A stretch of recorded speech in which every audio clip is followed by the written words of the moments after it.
are Confessional Magazine, and this is More to the Story, brought to you today by Iris and Bo, whose toner helps keep my laugh lines in check, because you never know what our guests are going to say. Visit irisandbo.com today and use code CONFESSIONAL for 20% off. So much love in this heart of mine. Hello everyone, welcome to Confessional Magazine, and I am here today with the one and only Clayton Froning. Thank you for being here today, Clayton. Hello, thank you. I'm really excited to be here. I'm very flattered to be interviewed. Hey, I mean, everybody has a story, and that's like the whole premise of this is just there's always more to the story, and we'll just talk about it. Yeah, all right.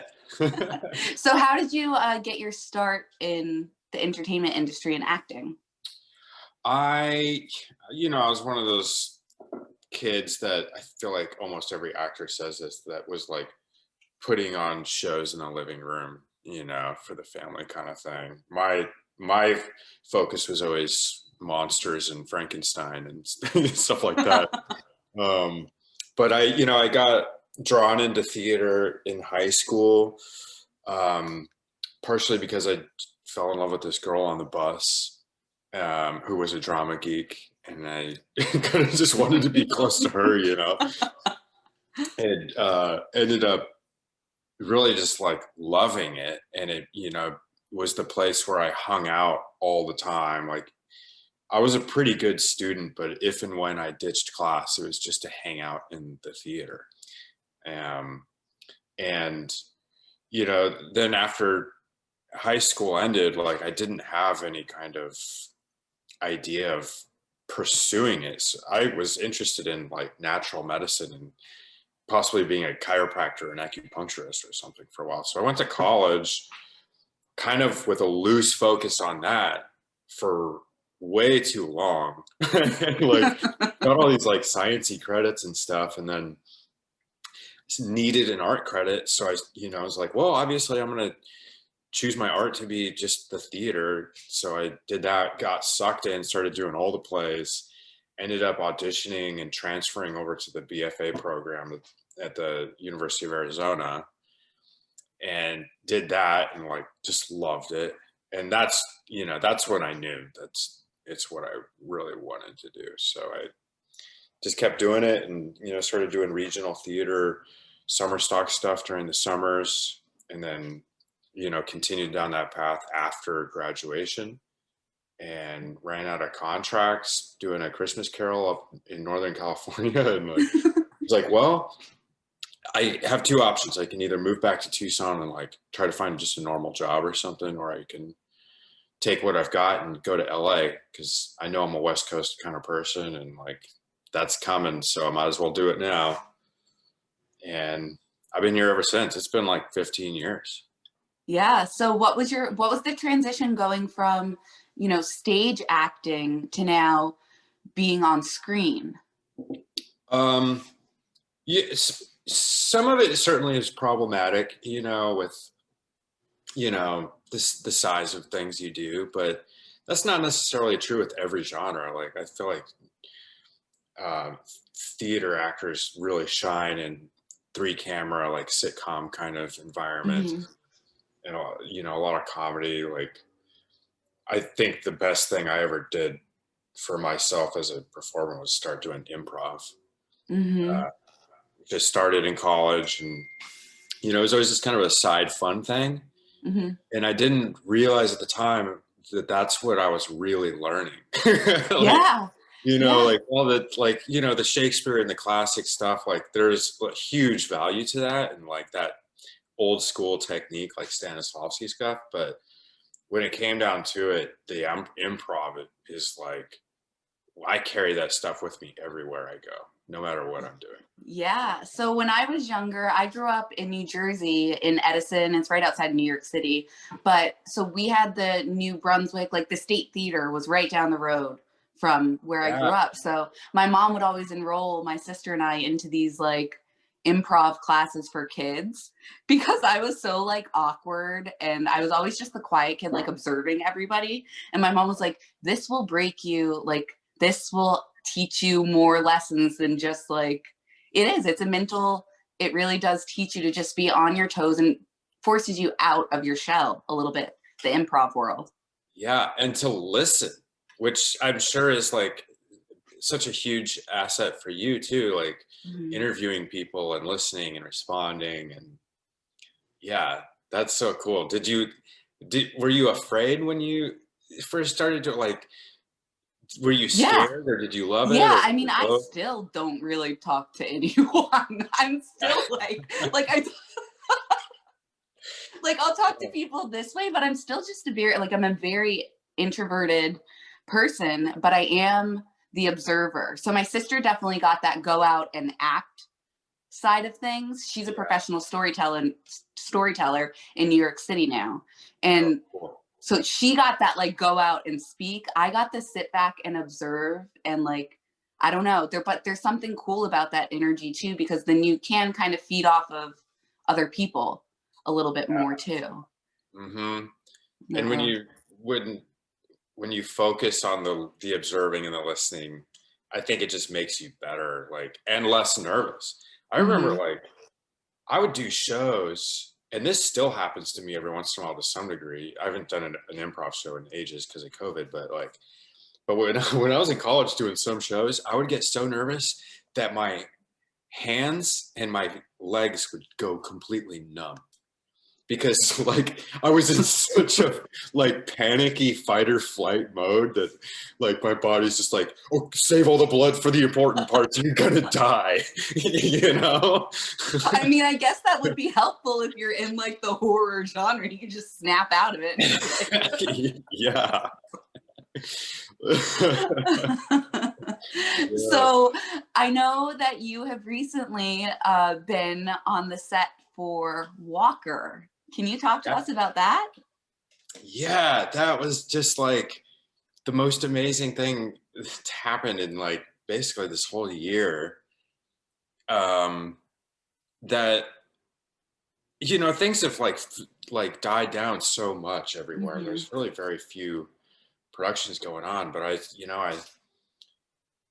got I saw this breakdown for this guy. I mean, I don't know how much I'm allowed to say because it hasn't come out yet, but I'll tell you my name is Jackson with an X. Okay.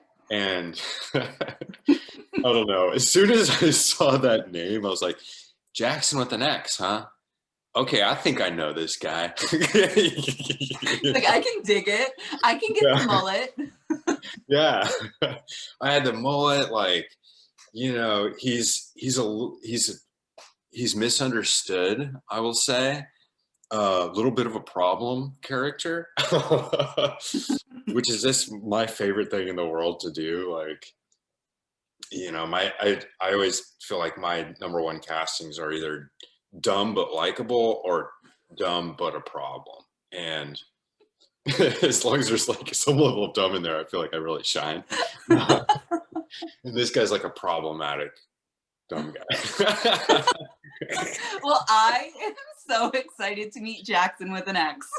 Yeah, it's like I'll be showing up in a few weeks, and it's a great show. It's a great show. I actually just watched the first two this morning, and it's just it pulls you in, and I might just have like a certain special spot in my heart for Walker in general because my husband used to be obsessed with Walker Texas Ranger.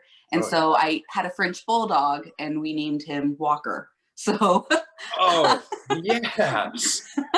My little Frenchie Walker was my best friend for 11 years and he's no longer with us, but Walker lives on through the TV now, right? Yeah. That's such a good name for a dog. Oh, right?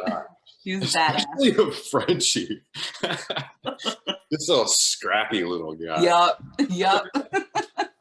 With one heck of a roundhouse kick.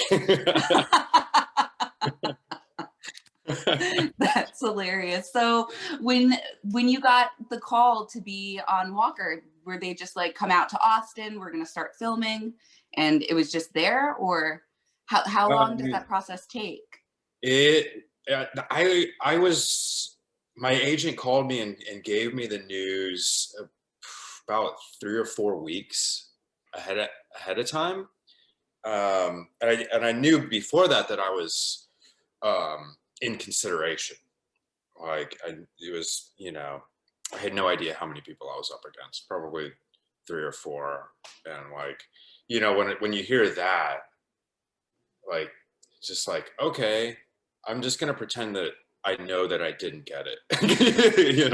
Right. I'm not going to like invest in this too much because like, you get let down over and over and over again.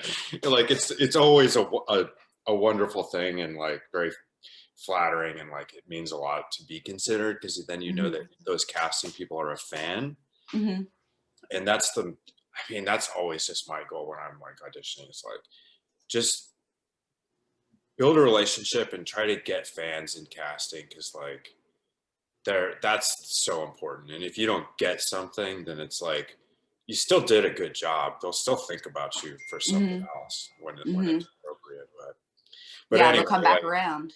I got the news that I had gotten it, and I was supposed to go to Cincinnati with my girlfriend for Christmas. Hey, And I live in Athens. Oh, really? Yeah. Oh. But I ended up like canceling that because I was like, I can't be traveling right now. It's like, it was already kind of problematic traveling in general. So it was like, the COVID rates were exploding in LA. So I was like, you know what? I'm going to go to Tucson because my folks live way out in the desert, and I can quarantine there for 2 weeks, make sure that I don't catch anything. Because, these shows, they test you over and over and over again. Right. You got to test before you even travel. So I was like, I'm not taking any chances. This is the biggest TV job I've booked. I'm just going to go there and I'm going to hide in the desert. And so that's what I did for 2 weeks. And then the Walker people got in touch with me. They like overnighted me a test. I did it on FaceTime with them, so they know you're doing it for real. And yeah, when I did it back, started driving. I drove to Austin from there. I've done so many thousands of miles in my car at this point already this year. But I got there knowing and feeling good about like testing clean and just being ready. And it it totally paid off. It was just.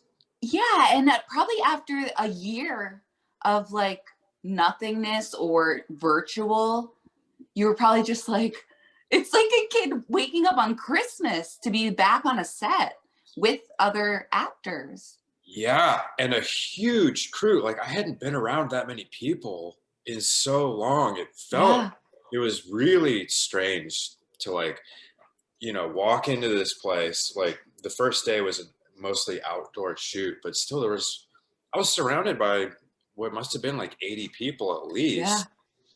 Milling about, they've all got their mask on, but it was still like, whoa, it's such a cool feeling. It was like, oh, we're back. Like we can still live. We're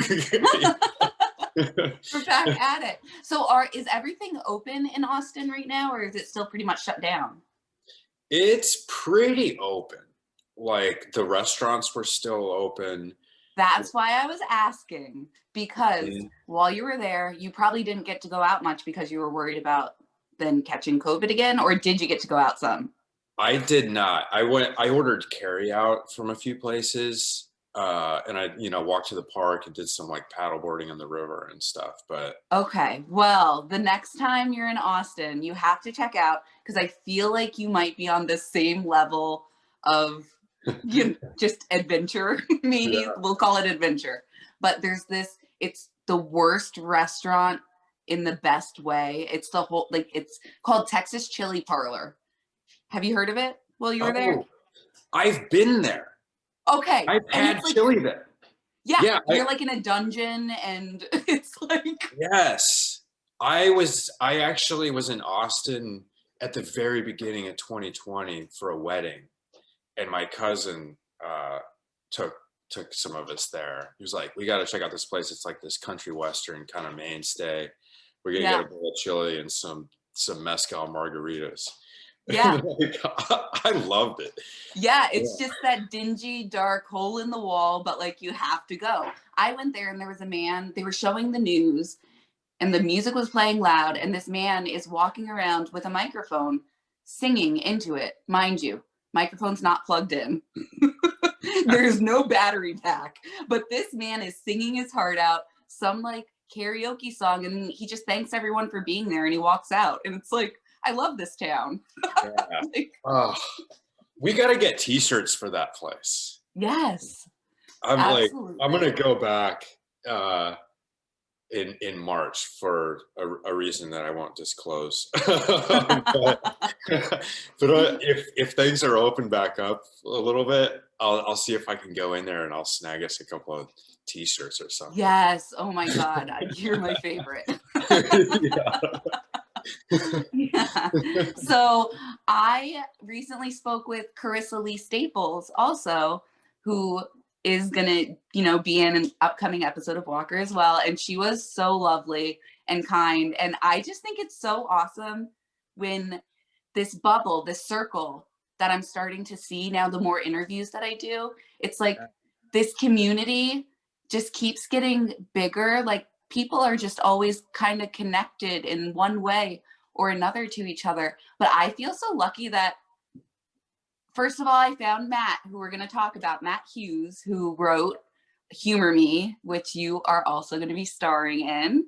And just this world that's opened up, everyone is so kind.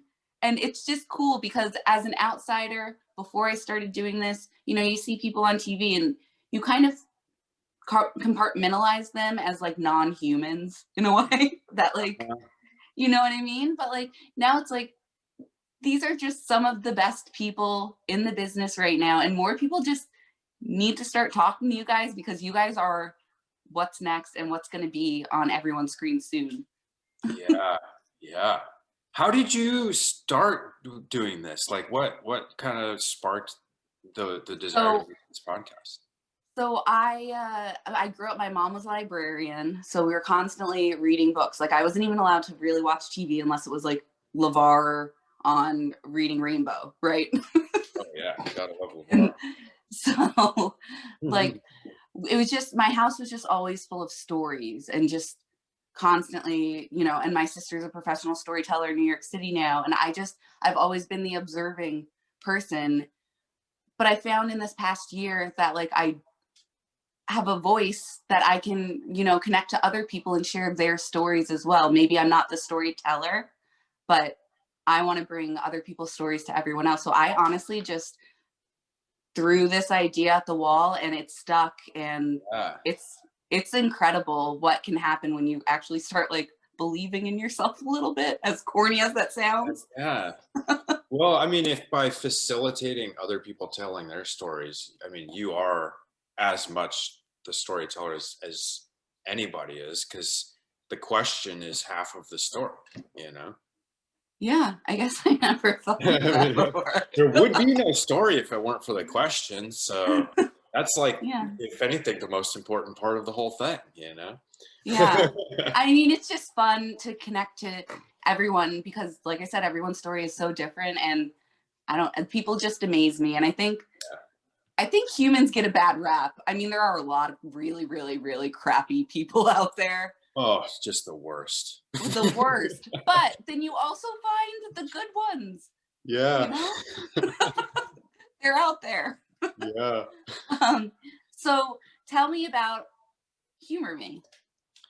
Oh, well, we shot a pilot years and years ago. And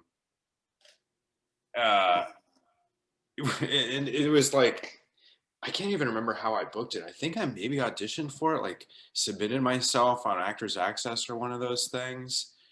But we shot it. It was a blast. Like, I really enjoyed everybody. And then years passed, and I don't hear a whole lot about it. But meanwhile, Matt Hughes is like working away at it still, like writing and like making more episodes. And then it almost felt like it was out of the blue. He's like, called. He's like, "Hey, we're doing more of the show. Are you down to, still be Brett Stevens?" I was like, "Well, yeah, of course.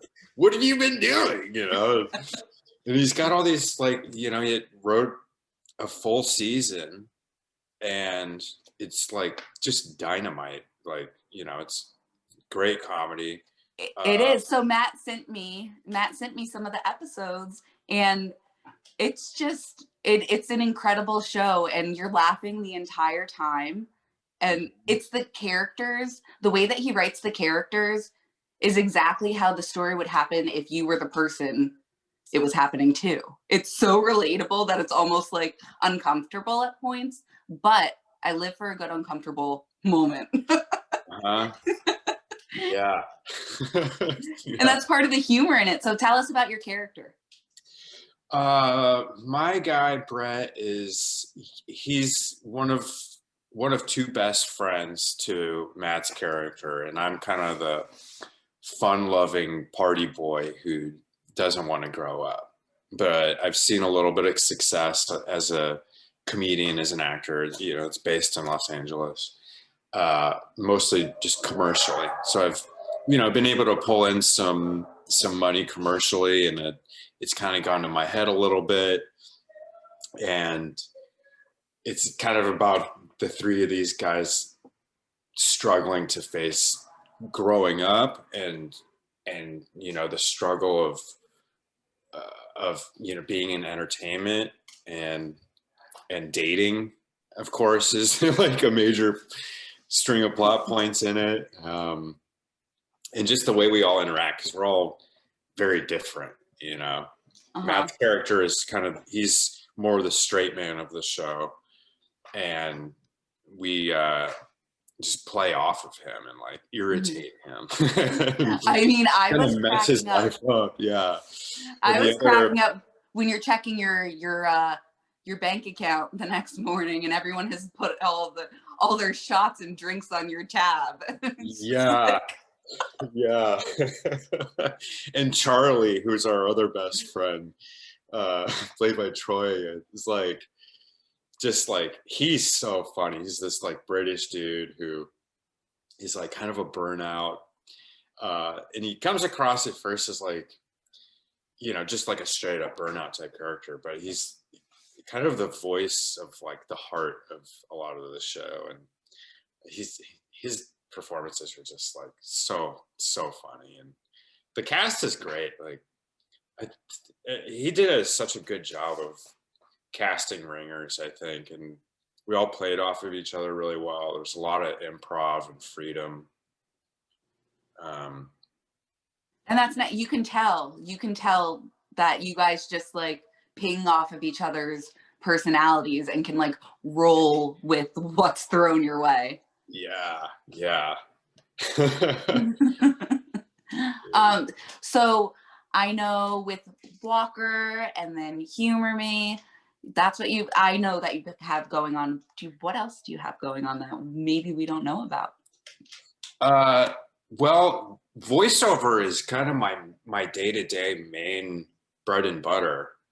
And for the last few years, that's really been my number one focus as an artist. So I'm auditioning a lot. I'm just waiting for the next big thing. I do have a sizable video game that I booked that's going to start working in April, and that will include motion capture. And the audition was huge. It was 3 really long scenes, and they had me come back and give the guy an accent and do it all over again, because they were kind of playing around with who they wanted him to be. But, and I can honestly say this, I don't know what it is, which is the kind of the case with video games always.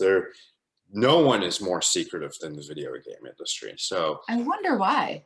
Yeah, so the offer came from a casting director who,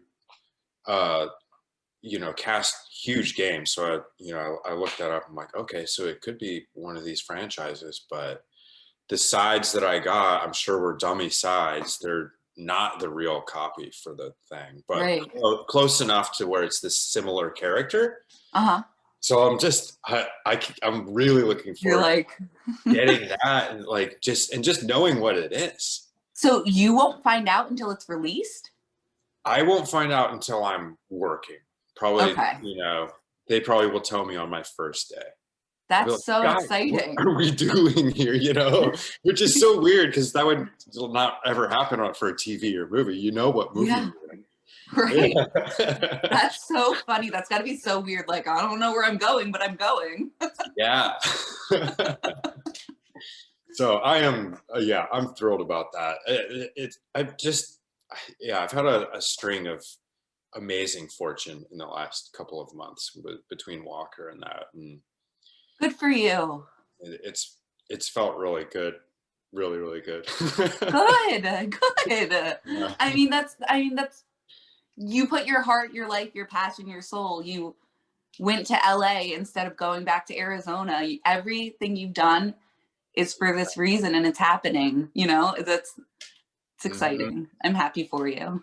Thank you so much. Well, Clayton, how can we find you? How can we watch some of your shows? How can we find any of your voiceover work? Oh gosh, well, you can find my IMDb has links to most of my stuff. The video games, I'm just kind of all over the place, so it's like pretty hard to find me in those. Yeah. Like, I have a few characters in Final Fantasy 15. There's a game called Days Gone that I voice some characters in, which is a Sony game. But do you have like a dream game that you like? Mortal Kombat? Do you want to be like the Slayer or whatever it is that they say? Oh yeah, that would be awesome. I've auditioned for some Mortal Kombat's, and like I want it so bad.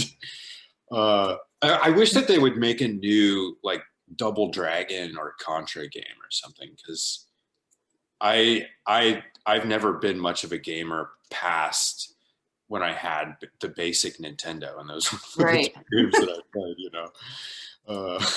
I know, I'm like Super Nintendo. Mario Kart might be where I'm like drawing the line. Yeah. Maybe they'll make a Mario Kart the movie someday, and I can play Toad. I can actually see it now, but the only problem is, actually, I don't know how much of a problem it would be, but I'm picturing like all of these stoners in a theater watching it in IMAX 3D and having the time of their life. Yeah. Oh, you know what? I do play a really fun character on a movie that's on Amazon Prime called To Hell and Gone. That's out right now. To Hell and Gone. Yeah, it's awesome. It's like a neo-Western thriller. And I play one of several bad guys in the movie, and I am very bad. Yeah, I'm gonna have to watch it. So if you like Westerns and like action, and it's also like really funny too. It doesn't take itself too seriously. It's a real romp. So, and that's on Amazon, you said? Yeah. Nice. Yeah, so I'll definitely be checking that out. But I just want to say thank you so much for coming on here and talking to me today, Clayton. Thank you so much. This has been a real highlight for my week. So. Oh, good. That makes me so happy. I just can't wait to see what else you accomplish in your journey, and I'm just wishing you all the best. And I can't wait to just see you back on set and on my screen. And everybody check out Clayton Froning. It was such a joy to talk to you. Thank you. Have a wonderful day. Have a good day. Bye-bye. So much love in this heart of mine.